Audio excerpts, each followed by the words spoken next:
hoje de manhã, o pastor falou assim para mim, traz a palavra. E eu falei para ele assim, não, vou pregar à noite. Aí ele falou, traz agora de manhã. E aí o Espírito Santo, eu virei de um lado da cama, isso era bem cedinho, e eu virei de um lado da cama, e o Senhor falou ao meu coração, a minha graça te basta. A minha graça te basta. E o meu poder se aperfeiçoa na sua fraqueza. E eu parei ali, e eu lembrei de uma situação bem interessante que aconteceu ontem conosco, na minha casa. Eu tenho o meu filho que quer acertar aqui, está dando um pouquinho de microfonia. Aquele momento que você levita, vai até o céu e volta para a terra.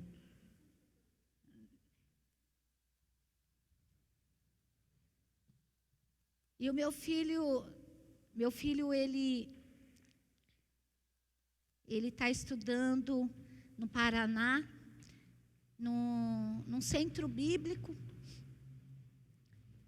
E essa semana ele falou assim para o meu esposo, pai, você pode depositar este valor para mim, porque eu e os meus amigos do quarto, onde a gente dorme, nós vamos fazer uma escrivaninha, uma luminária, vamos fazer uma mesinha, uma escrivaninha, uma banquetinha lá para o meu quarto. E quando ele falou para o meu marido, R$100, eu parei e fiquei pensando, quem que consegue fazer uma escrivaninha, tanta coisa com R$100? Era R$100, 2 ou 3 pessoas que dividem o quarto com ele, lá no centro bíblico, e eu me lembrei do que era o quarto. E o Senhor me levou lá no quarto dele. A simplicidade daquele quarto. É tão interessante. Você cria filhos, eu quero dar um conselho para você. De mãe, não crie os seus filhos para você. Não crie os seus filhos para o mundo. Alguns anos atrás eu ouvi uma frase assim, eu estou criando meus filhos para o mundo. E por um tempo eu adotei essa frase, estou criando meus filhos para o mundo. Passado um tempo, o Senhor me cobrou este lugar, porque os meus filhos estavam vivendo para o mundo. E aí eu mudei, eu falei, não, eu quero criar os meus filhos para Deus, para que Deus possa cumprir o propósito que Ele tem na vida dos meus filhos. E desde então, há uns 4, 5, um pouquinho mais, 6 anos, eu entrei num jejum, um jejum vitalício. Enquanto eu tiver vida, eu estarei jejuando deste lugar. E o meu jejum foi para que o Senhor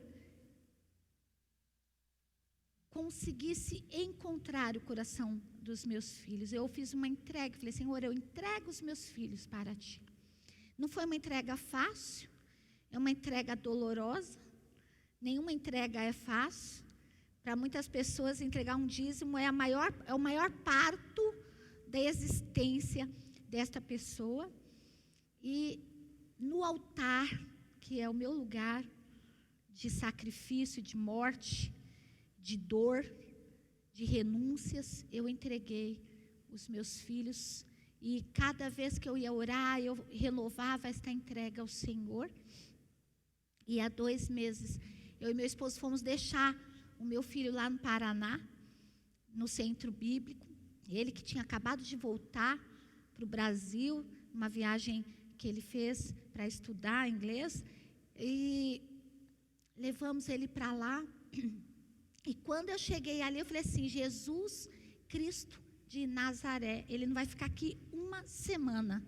Eu falei para o meu marido, eu falei assim, meu bem, ele ainda olhou para mim e falou assim, meu bem, você tem certeza?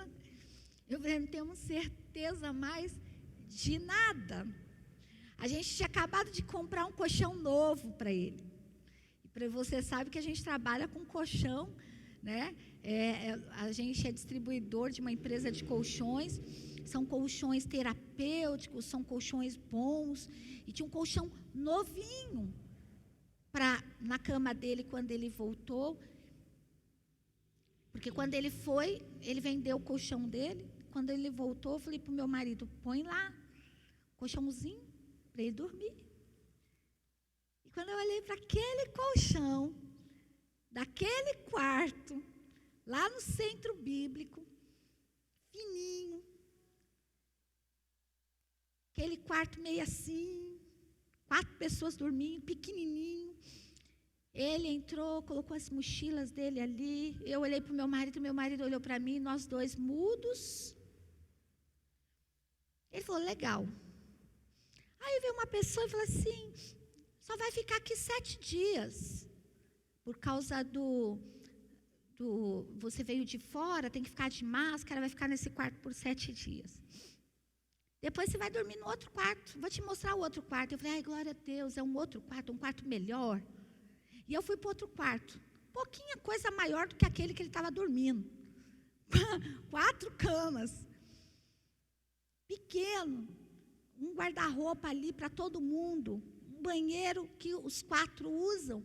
E eu parei ali, e eu falei assim, oi, Jesus. Sabe aquela vontade de pegar o filho, vem para o útero de volta, vem cá que eu vou cuidar de você. E aí meu marido olhou para mim, a gente olhou um para o outro, fomos conhecer lá a cozinha, o lugar. Eu falei, Senhor Jesus, uma semana para o rapaz gritar e falar, mãe, eu quero ir embora. Já tem 2 meses que meu filho está lá, ele nunca fez uma reclamação. Ele nunca falou, quero voltar. Pelo contrário, estou crescendo, estou aprendendo. E tem um tempo que ele vem falando para mim assim, mãe, graça, mãe. Vocês precisam conhecer a graça. Eu falei, filho, eu conheço a graça. Eu conheço a graça. E ontem, de manhãzinha, ele postou uma foto do quarto dele. Fizeram lá 2 mesinhas de madeira, depois uma engenhoca de madeira com uma luminária. E ele fotografou na maior felicidade que eles estavam ali, porque eles estão melhorando o quarto deles. E eu e meu marido, legal. Eu falei, legal, filho. Aí eu fiz uma pergunta, eu falei, filho, nós vamos visitar você, eu estava conversando com teu pai, a gente vai levar o teu colchão. Eu olhei para o colchãozinho dele ali de novo, na foto. Eu falei, vou levar o teu colchão. E ele me deu uma resposta digna de alguém que está conhecendo e experimentando a graça de Deus. Ele falou assim, mãe, para quê? Aqui é resiliência. Aqui a gente não precisa disso. E hoje o Espírito Santo de Deus me levou essa resposta do meu filho para mim. E é uma resposta que eu quero ajudar você a construir em meio a esse novo tempo que nós estamos vivendo, que nós vamos viver daqui para frente. Aonde você não precisa do muito para viver. Aonde você não precisa, queridos, sofrer pelas coisas que você não tem, pelas coisas que você gostaria de ter e talvez nunca vai conquistar. Pastora, mas e fé? Queridos,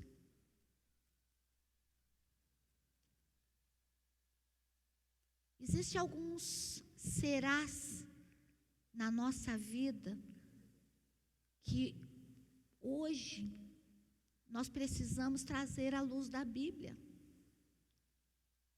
O que será deste mundo daqui para frente? O que será da minha vida depois de tudo o que nós temos visto e vivido? Quais serão as minhas escolhas de vida? Quais serão as minhas escolhas na vida?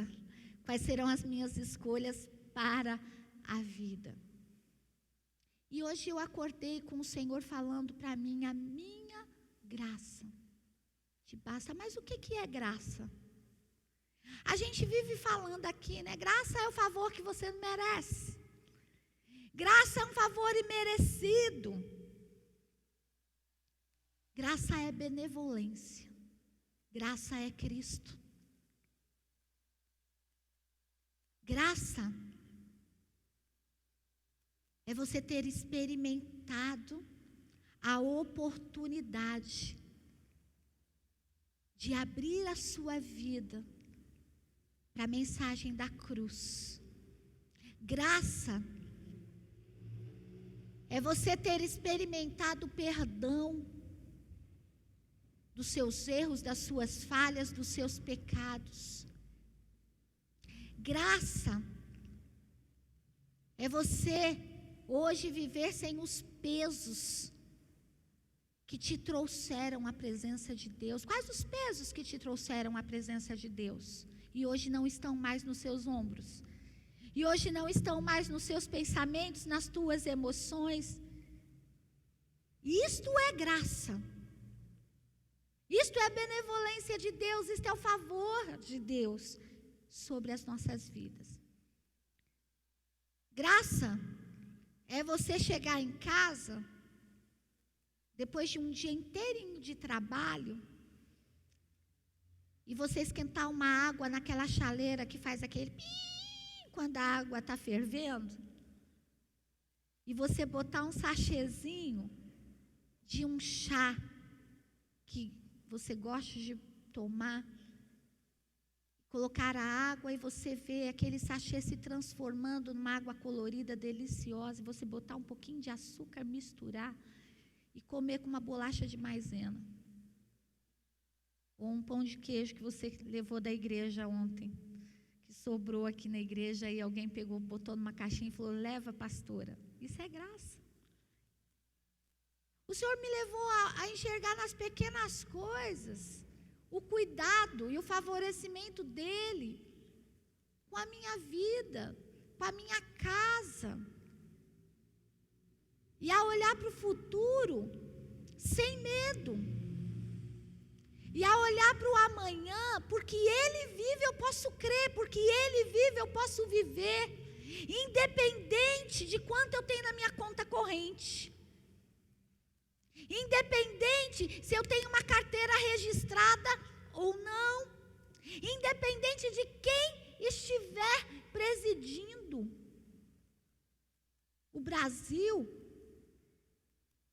Independente de quantas pandemias surgirem, se eu estiver aqui, eu viverei o favor de Deus. Porque a palavra de Deus fala: a minha graça te basta e o meu poder se aperfeiçoa aonde você se sente fraco, aonde você é fraco. E é interessante meu marido falar isso hoje, né? Mas eu olhei para ele e falei assim: o que é que uniu a gente? Foi a força? Foi o dinheiro? Foram as riquezas? Claro que eu não falei tudo isso para ele. Eu fiz uma pergunta. Mas dentro de mim foi exatamente este turbilhão de perguntas. O que que nos uniu? Quando Deus nos uniu, o que imperava entre nós? O que que nos fortalecia? A fé. A fé. O amor de Deus. A graça de Deus. A gente casou sem dinheiro e entramos numa casa que tinha geladeira, que tinha armário, que tinha tudo. porque a graça de Deus nos alcançou.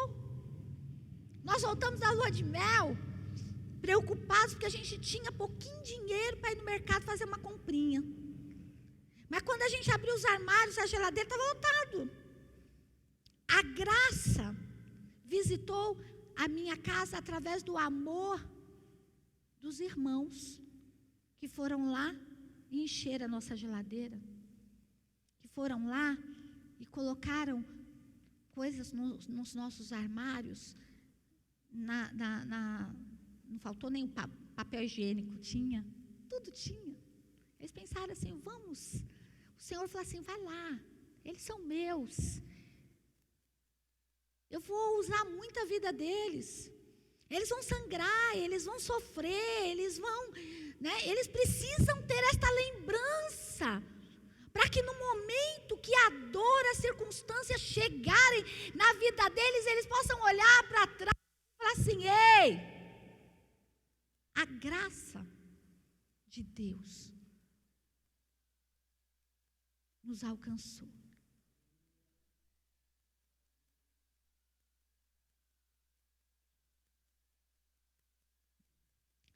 Abre tua Bíblia em 2 Coríntios, capítulo 12.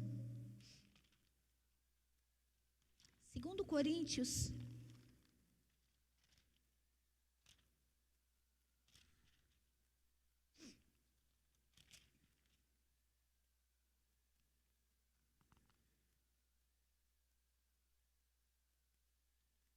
capítulo 12.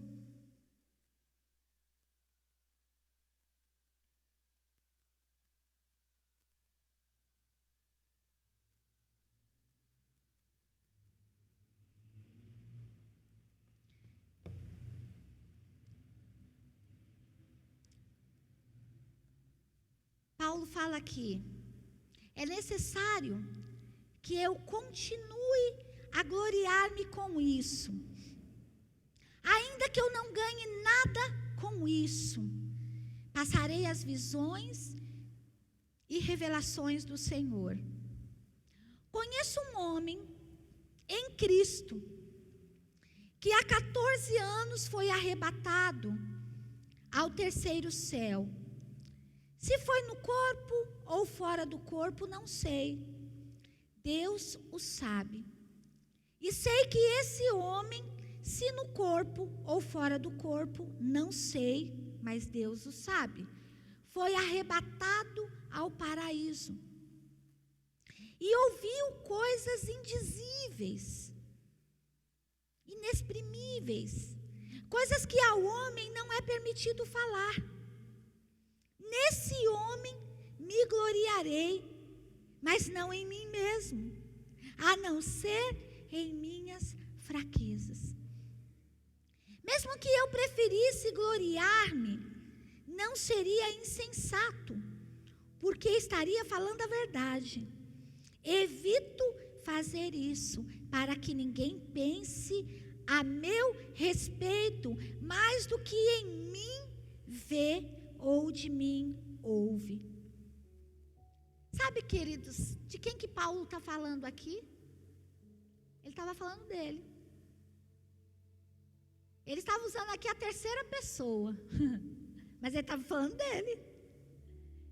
Há 14 anos passados do momento que ele estava ali falando sobre este homem, eu conheço um homem que foi arrebatado. Ele está dizendo, um dia eu fui arrebatado.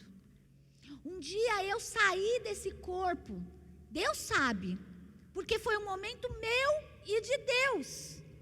Não adiantava ali Paulo falar, eu vivi isso, porque ia ter alguém ali para questionar, porque ia ter alguém ali para combater. Por que Paulo estava falando ali na terceira pessoa? Porque Paulo estava vivendo um momento atribulado. Era um momento que falsos profetas e apóstolos estavam se levantando e tentando arrebanhar as pessoas para Deus através de prodígios, através de sinais, através de milagres. E Paulo estava ali contando sobre um homem que não precisou de prodígio, de sinal, de milagre, mas que foi elevado à presença de Deus de uma forma dolorosa, porque ele ficou cego por 3 dias. De uma forma diferente, porque ele que estava indo para Damasco para matar os cristãos, ele que estava indo numa missão sangrenta para acabar com a voz dos cristãos, de repente ele ouve uma voz: Saulo, Saulo, por que você está me perseguindo? E ali, ele saiu do corpo. E ali ele não sabe explicar como foi, como aconteceu. Mas ele entrou na maior experiência que alguém pode ter.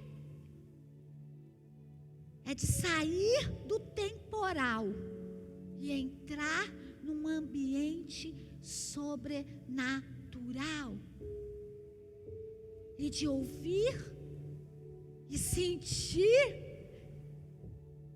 e não saber como, mas aquele momento foi o único e melhor momento da vida de Paulo. E por causa daquele momento a vida de Paulo passou a ter um sentido diferente. Sabe, queridos, está todo mundo se perguntando: quando será que este mundo vai voltar ao normal? Quando será que eu vou poder ir no shopping? Quando será que eu vou poder ir no salão de cabeleireiro? Quando será que eu vou poder fazer minhas unhas? Quando será que eu vou poder usar minhas roupas? Quando será que eu vou poder viver de novo a luxúria desta terra? Os prazeres desta terra? E o Senhor, Ele está dizendo: ei, existem coisas maiores que você precisa viver. Eu quero te levar a um lugar muito maior. Olha, presta atenção, eu não vim aqui hoje pregar para você para dizer: ei, tenha fé, tudo vai voltar ao normal. Ei, tenha fé, Deus está movendo o sobrenatural e vai fazer tudo voltar a ser como antes. Deixa Deus trabalhar, deixa Deus fazer do jeito que Ele quer. Mas aproveita esse tempo para permitir que a tua vida entre no sobrenatural, que a tua vida tenha uma experiência sobrenatural com Deus. Não é tempo mais da gente viver de mesmice. Não é tempo mais de você viver com as mesmas experiências, e ainda experiências que não são as tuas, são as do outro. E Paulo se colocou na terceira pessoa, sabe por quê? Porque se ele falasse: eu vivi isto, teria alguém para olhar e falar assim: será? Será que é verdade? Ele está querendo ser muito grande. Ele está querendo ser o quê? O bom? Por isso, Paulo colocou ali. Ele saiu do centro das atenções e ele disse: conheci um homem. Porque às vezes é mais fácil eu dizer: eu conheci um homem.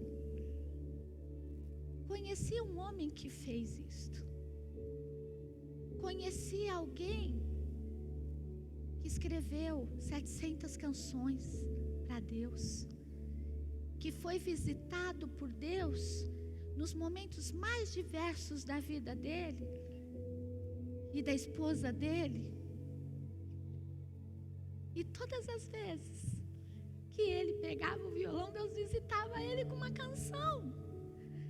E aqueles momentos de lutas, e aqueles momentos de dor, eles se tornavam tão pequenos quando a presença de Deus descia. Esse homem e essa mulher, eles foram muito visitados por Deus.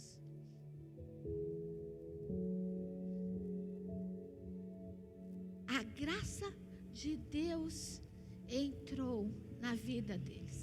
A graça de Deus visitou a casa deles. A graça de Deus visitou os momentos mais difíceis da vida deles. E permitiu que eles não parassem, que eles continuassem. Você conheceu esse casal? Pastora, eu conheci. Eu conheci. Eu tive o prazer de conhecer.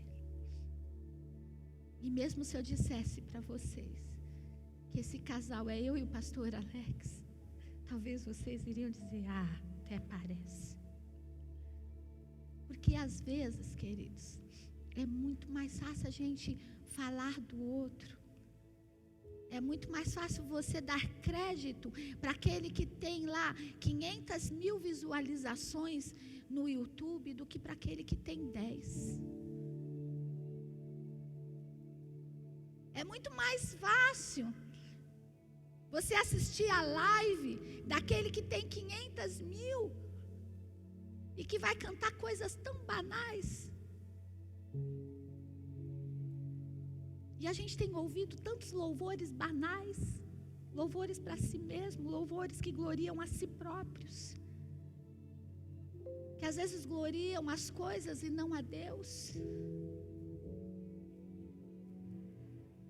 Louvores de quem não viveu, porque tem muitos cantores gospel, cantor gospel, que compra composições e bota lá o seu nomezinho.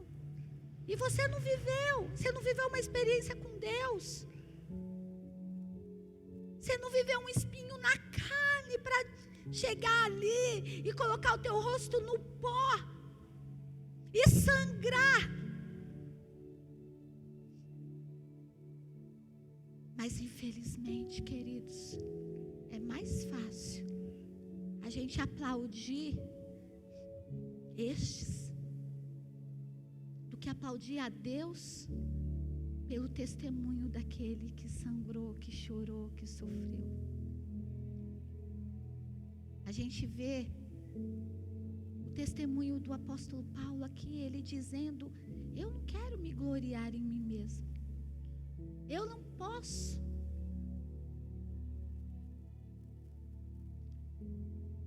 Só mais um pouquinho. Meu tempo está acabando.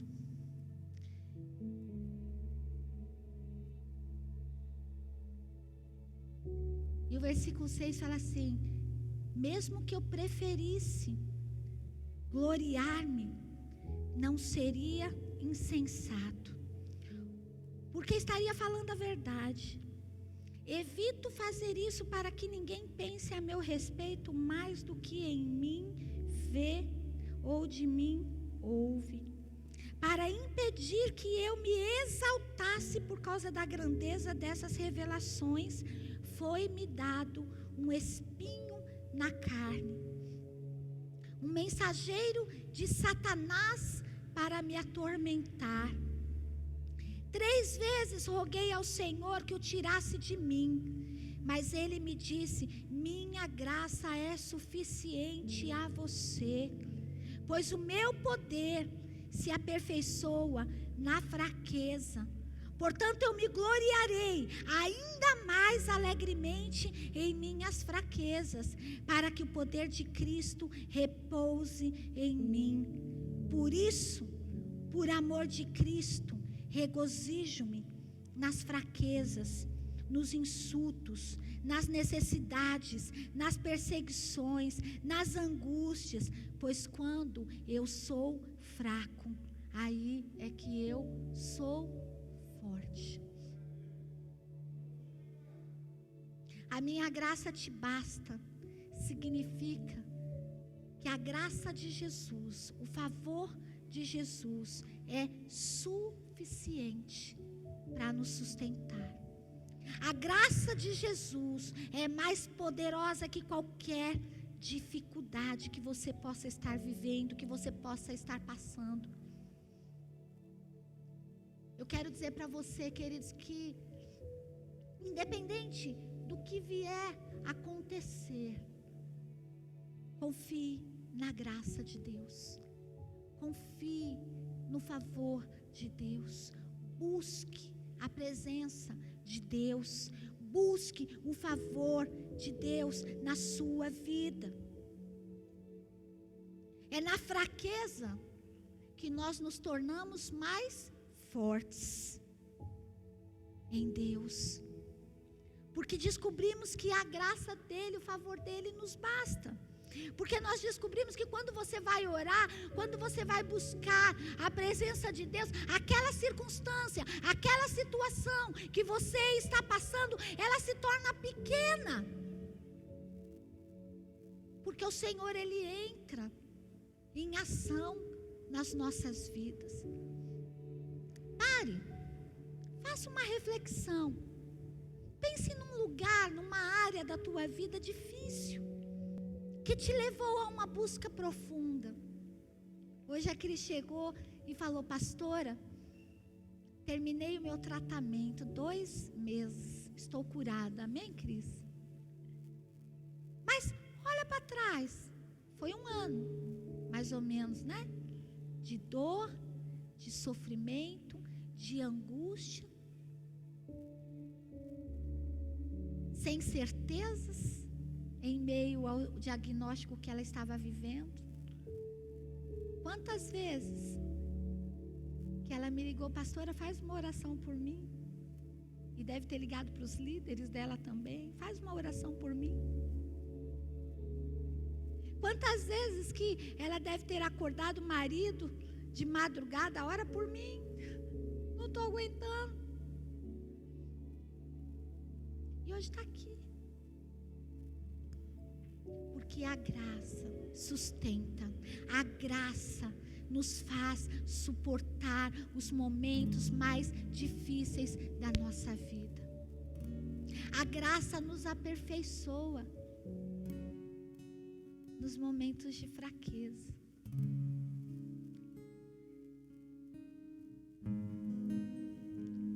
Paulo fala de um espinho na carne. E eu já vi dentro da teologia aquela briga de teólogos tentando explicar o espinho na carne. Alguns falam que o espinho na carne de Paulo é porque ele não tinha esposa, porque a esposa dele deixou ele. Alguns falam que o espinho na carne de Paulo é porque ele precisava ali viver como um homem solteiro, não podia se relacionar sexualmente. Sabe, queridos, o maior erro da humanidade é tentar explicar aquilo que só Deus tem as respostas. Não importa qual seja o espinho de Paulo. O espinho de Paulo era o espinho de Paulo. Qual é o espinho da Daisy? Qual é o espinho da tua vida? Qual é o espinho que hoje tem machucado a tua carne e tem te levado a buscar a presença do Senhor, como Paulo foi por 3 vezes e incessantemente? Senhor, tira de mim esse espinho, tira de mim esta dor, tira de mim esta necessidade, tira de mim essa angústia. Supre, Senhor, a minha vida nesta falta. Mas o Senhor visitou Paulo, não retirando o espinho, mas dizendo para Paulo: apesar deste espinho, a minha graça te basta. Eu estarei contigo, eu não te deixarei. Eu estarei do teu lado, nos momentos da tua dor, nos momentos da falta, nos momentos da angústia. Eu segurarei a tua mão, eu te conduzirei.